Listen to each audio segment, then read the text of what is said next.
Hello students, मैं Akash Kumar Singh online classes में आपका स्वागत करता हूं। लास्ट लेक्चर में हमने डिस्कस किया था बेटा टाइप्स ऑफ आपके जो पावर प्लांट्स थे और main power plant in India जो भी थे आपके, जिसमें हमने hydro power plant, thermal power plant और न्यूक्लियर पावर प्लांट के बारे में डिस्कस किया था। उनमें से कुछ का जो है मैंने जो है स्पेसिफिकेशन भी बताया था। आज हम डिस्कस करते हैं फ्यूल्स जिसके द्वारा जो है आपकी इलेक्ट्रिसिटी आपकी जनरेट होती है। इससे पहले जो हम नॉन कन्वेंशनल एनर्जी सोर्सेज के बारे में डिस्कस कर चुके थे। आज हम जो है फ्यूल्स के बारे में बात करते हैं। फ्यूल्स कितने टाइप के होते हैं, यानी कि ईंधन कितने टाइप के होते हैं, उसके बारे में डिस्कस करते हैं। सबसे पहले तो ये जानते हैं कि ईंधन होता क्या है। ठीक है, तो ईंधन क्या होता है बेटा, जैसा कि लिखा हुआ है कि ईंधन जो है वह रासायनिक पदार्थ है, यानी कि एक पदार्थ है ईंधन। ठीक है, जिसके दहन के फलस्वरूप, यानी कि जिसके दहन के फलस्वरूप ऊष्मा उत्पन्न होती है। क्या होती है? ऊष्मा उत्पन्न होती है। वो किस रूप में? या तो गर्मी या शक्ति के रूप में उत्पन्न होती है। अर्थात एक पदार्थ जो गर्मी या शक्ति प्रदान करने के लिए उपयोग किया जाता है या आमतौर पर जलाया जाता है, ठीक है, उसे क्या कहते हैं? हम ईंधन कहते हैं। ठीक है, और इस रासायनिक पदार्थ में मुख्यतः कार्बन, हाइड्रोजन तथा सल्फर के अवयव उपस्थित रहते हैं। ठीक है, क्या होता है इसमें? जो होता है कार्बन, हाइड्रोजन तथा सल्फर के अवयव उपस्थित रहते हैं। जैसे आपका लकड़ी, कोयला, तेल, पेट्रोल और गैस, सभी प्रकार के ये सभी क्या है? ईंधन है आपके। ये क्या है? सभी ईंधन के हैं। अब यदि हम बात करें ईंधन के प्रकार की, यानी कि टाइप्स ऑफ ईंधन, आपको सभी को पता होता है कि ये आप बहुत अच्छी से जानते हैं कि ईंधन 3 प्रकार का होता है आपका: ठोस, द्रव, गैस। किसी भी अगर हम पदार्थ की बात करें, कोई भी पदार्थ आपका जो होता है जो आपका ब्रह्मांड में या विश्व में जो भी पदार्थ होता है उसकी 3 अवस्थाएं होती है: ठोस, द्रव, गैस। क्या होती है? ठोस, द्रव, गैस। इसी प्रकार ईंधन भी आपका ठोस, द्रव, गैस में होता है। 3 प्रकार के ईंधन होते हैं: ठोस, द्रव, गैस। ठीक है, यानी कि सॉलिड, लिक्विड और गैस। देखते हैं आप कौन ठोस ईंधन की किसकी बात करते हैं? ठोस ईंधन। ठोस ईंधन में आपका देख सकते हैं आप, लकड़ी जलाने के काम आती है, हमें ऊष्मा प्राप्त होती है। पीट, ठीक है, लिग्नाइट कोयला, कोक, चारकोल। ठीक है, ये सब क्या होते हैं? आपके ठोस ईंधन होते हैं। क्या होते हैं बेटा? ये सब ठोस ईंधन होते हैं। ये सभी आपके क्या होते हैं बेटा? ठोस ईंधन होते हैं ये सभी। ठीक है, अब जिसमें हम पहले बात करते हैं कोयले की बात करते हैं। ठीक है, तो कोयला क्या होता है बेटा? मैंने इसके बारे में कई बार आपको बताया है कोयले के बारे में। ठीक है, कोयले में क्या होता है? कोयले के जो मुख्य अवयव होते हैं वो carbon, hydrogen, oxygen, nitrogen, sulphur और राख, यानी कि ऐश और जो आर्द्रता है, ये कोयले के मुख्य अवयव होते हैं। ठीक है, कोयले का जो निर्माण होता है उसकी जो है निर्माण के विधि के चरणों के आधार पर, मतलब कोयले का निर्माण काफ़ी टाइम में हो पाता है। ठीक है, तो उसमें जो काफ़ी स्टेप्स होते हैं, उसके काफ़ी चरण होते हैं, उनके आधार पर कोयले को निम्न प्रकार से हम डिवाइड कर सकते हैं। जैसे पीट, पीट भी आपका एक कोयले का प्रकार है। पीट कोयला होता है सबसे पहले, फिर उसको लिग्नाइट या ब्राउन कोयला बोलते हैं। देन उसके बाद वो कन्वर्ट होता है बिटुमिनस कोयले में। फिर उसके बाद वह जो होता है कन्वर्ट होता है अर्ध बिटुमिनस कोयले में। ठीक है, सेमी बिटुमिनस कोल। फिर उसके बाद वो अर्ध यानी कि सेमी एंथ्रासाइट कोल में। फिर उसके बाद एंथ्रासाइट कोल, फिर ग्रेफाइट। ठीक है, फिर वो क्या इसमें कन्वर्ट हो जाता है? ग्रेफाइट। मतलब क्या है? ये कोयले बनने के चरण हैं। कोयले के जो शुद्ध रूप और भी शुद्ध होते जाते हैं रूट। सबसे पहले कोयला किस रूप में बनता है? हमारा पीट। पीट के बाद वो फिर लिग्नाइट या ब्राउन कोल हो जाता है। उसके बाद वो बिटुमिनस हो जाता है, अर्ध बिटुमिनस, फिर अर्ध एंथ्रासाइट, फिर एंथ्रासाइट और फिर देन उसके बाद वो ग्रेफाइट। उसका रूप ही चेंज हो जाता है। उसके बाद वो किस में हो जाता है? ग्रेफाइट। अब यदि इसी में से हम पीट कोयले की बात करें, पीट कोयला क्या होता है? एक जीवाश्म ईंधन होता है। क्या होता है? फोसिल फ्यूल्स होता है। जीवाश्म ईंधन के बारे में हम लोग डिस्कस कर चुके हैं। क्या होता है? एक जीवाश्म ईंधन होता है जो लकड़ी के द्वारा प्राप्त किया जाता है। ठीक है, जो किसके द्वारा? लकड़ी के द्वारा प्राप्त किया जाता है।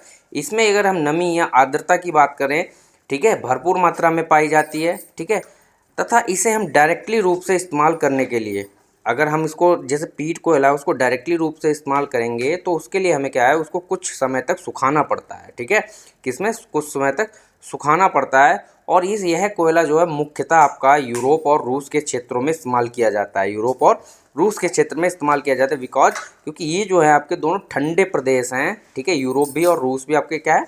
ठंडे प्रदेश हैं। अब इसके बात करते हैं लिग्नाइट या ब्राउन कोल। लिग्नाइट या ब्राउन कोल ये पीट कोयले के बाद का चरण होता है। क्या होता है? पीट कोयला बन जाता है, उसके बाद जो अगला स्टेप होता है उस पीट कोयले को जीवाश्म ईंधन को और अगर वो काफ़ी समय तक रखा रहे तो वह क्या बन जाता है, वह आपका लिग्नाइट या ब्राउन कोल बन जाता है। अर्थात ये जो पीट या कोयले के बीच के मध्य का चरण होता है, इसमें जो नमी होती है और राख की मात्रा अत्यधिक होती है, इसमें नमी और राख की मात्रा अत्यधिक होती है तथा हीट कंटेंट की मात्रा कम होती है। मतलब इसमें हीट की जो कंटेंट होता है, हीट की मात्रा कम होती है और यह प्राकृतिक में पाउडर के रूप में पाया जाता है। किसके रूप में? पाउडर के रूप में पाया जाता है, जिसकी वजह से इसका परिवहन भी कठिन हो जाता है। क्या हो जाता है? जिसकी वजह से इसका परिवहन कठिन हो जाता है, क्योंकि ये पाउडर के रूप में पाया जाता है। देन अगले हम बात करते हैं बिटुमिनस कोल। कौन सा? बिटुमिनस कोल।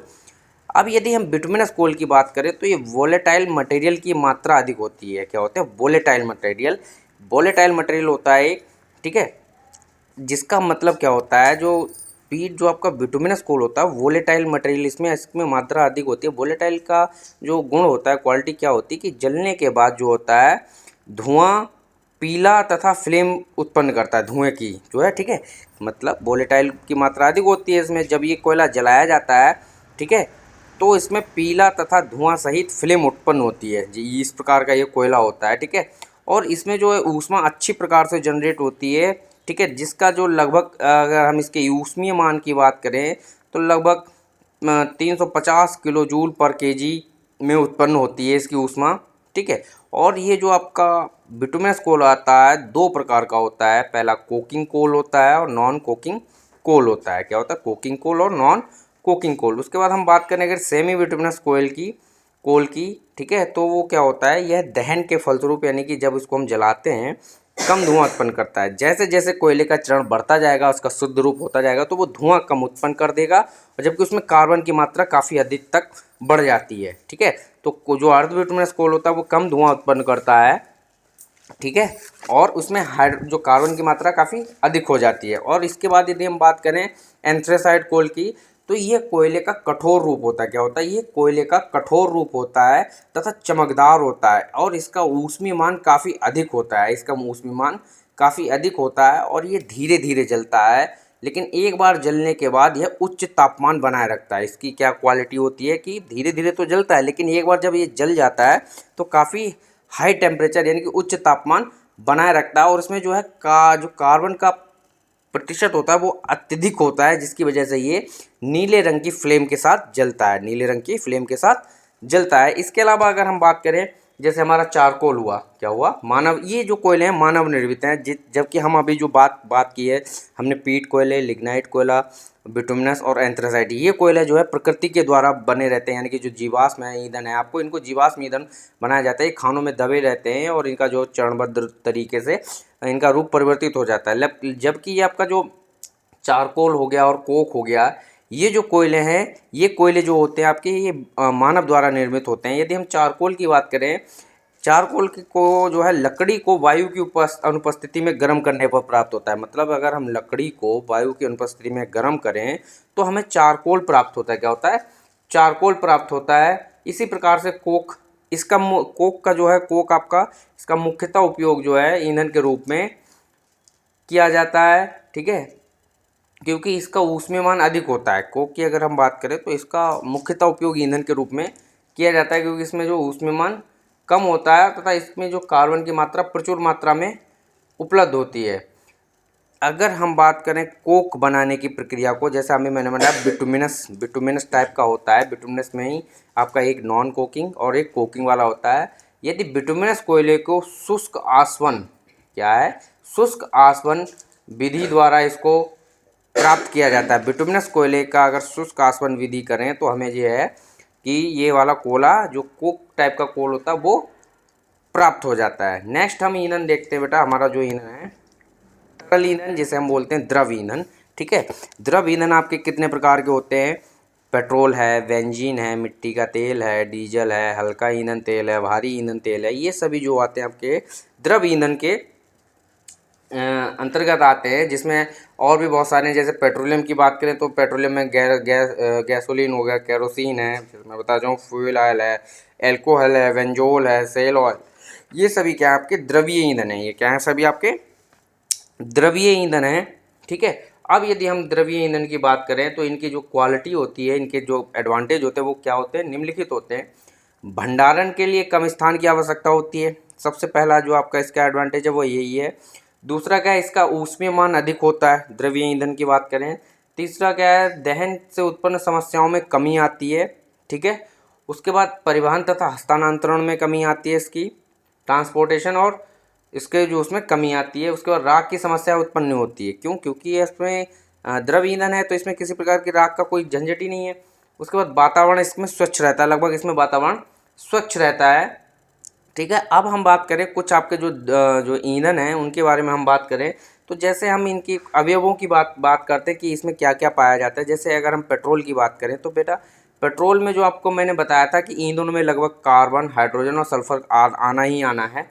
तो पेट्रोल में कार्बन की अगर मात्रा की बात करें, लगभग पेट्रोल में 85.5% तक का कार्बन पाया जाता है और हाइड्रोजन 14.4%, जबकि सल्फर 0.1% के अराउंड होती है और राख आपका 0% के अराउंड होती है। यहीं अगर हम बेंजीन की बात करें, बेंजीन भी आपका एक द्रवीय ईंधन है। इसमें आपका लगभग कार्बन 91.7% आ जाता है और हाइड्रोजन 8% के अराउंड होता है, जबकि सल्फर 0.3% के अराउंड होती है। उसके बाद हम मिट्टी के तेल यानी कि कोल यानी कि केरोसिन की बात करें, लगभग इसमें कार्बन 86.3% के अराउंड होता है और जबकि आपका हाइड्रोजन 14% के अराउंड होता है और सल्फर 0.1% के अराउंड होती है। यही हम डीजल की बात करें, डीजल में लगभग कार्बन की मात्रा 86% के अराउंड होती है और जो हाइड्रोजन 13% के अराउंड होता है और सल्फर जो है आपका लगभग 1% के अराउंड होता है। और यही अगर हम जो लाइट फ्यूल ऑयल है यानी कि हल्का ईंधन तेल है, इसमें जो कार्बन की मात्रा लगभग 86% के अराउंड होती है, हाइड्रोजन की मात्रा लगभग आपका 12.5% के अराउंड होती है और जबकि सल्फर आपका 1.5% के अराउंड होता है। और भारी ईंधन तेल में यदि हम बात की जाए तो आपका कार्बन की मात्रा लगभग 88% तक होती है और हाइड्रोजन की मात्रा लगभग आपका 10% या 9.5% तक होती है और आपका जो सल्फर होता है 1.2% के अराउंड होता है। तो इनके में जो अवयव हैं ये अवयव मैंने बता दिए पेट्रोल, बेंजीन और डीजल वगैरह में, जबकि इनमें राख का परसेंटेज जो होता है वो आपका शून्य होता है। क्या होता है? शून्य होता है। अब हम बात करते हैं कि द्रवीय ईंधन मुख्यतः पेट्रोलियम के आसवन द्वारा तैयार किए जाते हैं। जितने भी आपके ये द्रवीय ईंधन है पेट्रोलियम के आसवन के द्वारा तैयार किए जाते हैं, जिसमें प्रमुख गुण विद्यमान रहते हैं जिनकी क्वालिटी निम्नलिखित होती है। नंबर 1 क्या होता है, इनका स्पेसिफिक ग्रेविटी होती है। जो अभी आपके जो तरल ईंधन है इनमें स्पेसिफिक ग्रेविटी होती है। फ्लैश पॉइंट उसका देखा जाता है अच्छा, उसका फायर पॉइंट भी अच्छा रहता है, उसका विस्कोसिटी भी देखी जाती है, उसका C10 नंबर, ऑक्टेन नंबर तथा उसका कार्बन कंटेंट, कार्बन की मात्रा भी देखी जाती है, उसमें राख की मात्रा भी देखी जाती है, उसकी हीटिंग वैल्यू भी देखी जाएगी।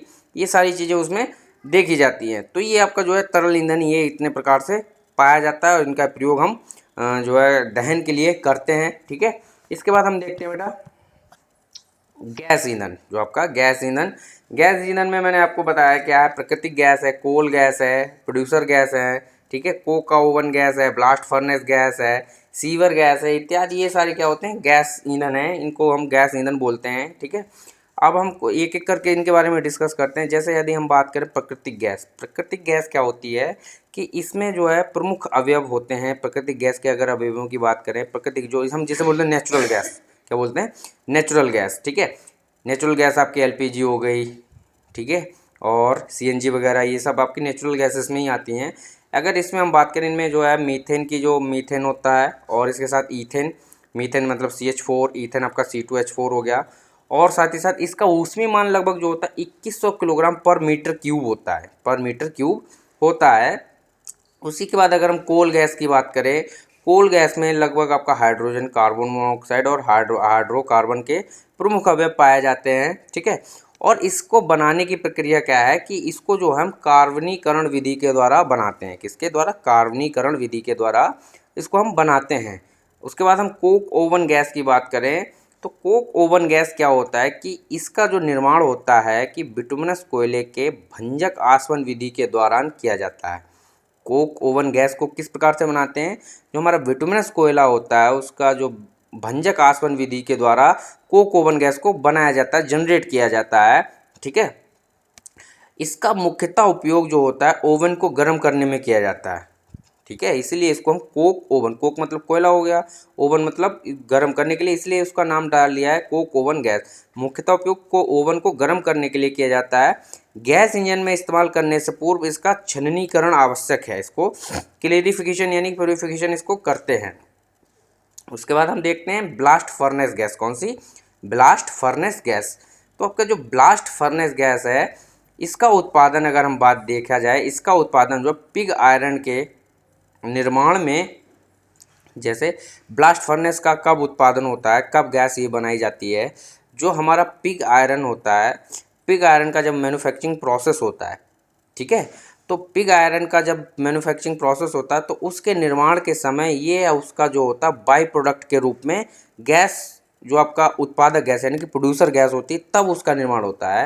यानी कि जब पिग आयरन को बनाया जाता है तो उसमें उस प्रक्रिया के दौरान जो आपका बाई प्रोडक्ट बनता है, केमिकल रिएक्शन के दौरान जो बाई प्रोडक्ट आपका निकल के आता है, वही आपका क्या कहलाता है, आपका प्रोड्यूसर या धमनी यानी ब्लास्ट फर्नेस गैस कहलाता है। क्या कहलाता है? ब्लास्ट फर्नेस गैस कहलाता है। यानी कि जब लोहे ऐश को कोक के साथ गर्म करते हैं, तब वायु को कोक तथा लोहे ऐश के बीच में प्रवाहित कराते हैं, तो बाई प्रोडक्ट के रूप में धमन भट्टी यानी कि ब्लास्ट फर्नेस गैस उत्पन्न होती है।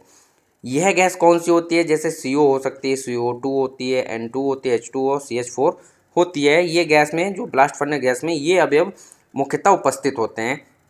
अब यदि हम बात करें प्रोड्यूसर गैस की, ठीक है, यानी कि उत्पादक गैस, इसका उत्पादन जो है किस प्रकार से किया जाता है? इसका उत्पादन कोक या चारकोल के अपूर्ण दहन के फलस्वरूप होता है। पूर्णतः दहन नहीं करते, उसका अपूर्ण दहन करते हैं। अपूर्ण दहन के फलस्वरूप इसका जो है निर्माण होता है। इसके प्रमुख अवयव CO होते हैं, N2 गैस होती है। इसका उपयोग ओपन हार्थ फर्नेस यानी कि ओपन हार्थ फर्नेस में किया जाता है, और ये मुख्यतः जो होती है स्टील उद्योग के लिए प्रयुक्त की जाती है। किसके द्वारा? स्टील उद्योग के द्वारा प्रयुक्त की जाती है। किसके द्वारा? स्टील उद्योग के द्वारा प्रयुक्त की जाती है। ठीक है, अब यदि हम इसमें देखें कि जो हम इसका परसेंटेज वाइज डिवीजन करें, तो हमारी जो है जैसे प्राकृतिक गैस है, प्राकृतिक गैस में अगर हम जो उसके अवयव हैं परसेंटेज वाइज उसका डिवीजन करें, तो हमारा अगर प्राकृतिक गैस में अगर हम CO की बात करें तो 0.1%, लगभग 1% के अराउंड होता है, और मेथेन आपकी जो होती है लगभग 93% के अराउंड होती है, जबकि एथेन इसमें 3% के अराउंड होती है, और नाइट्रोजन डाइऑक्साइड आपकी जो है 3% के अराउंड होती है। यदि कोल गैस की बात करें, इसमें हाइड्रोजन जो होती है आपकी लगभग 54% के अराउंड होती है। कार्बन CO मतलब होती है कार्बन मोनोऑक्साइड आपकी लगभग 9% के अराउंड होती है। मेथेन आपकी 25% के अराउंड होती है।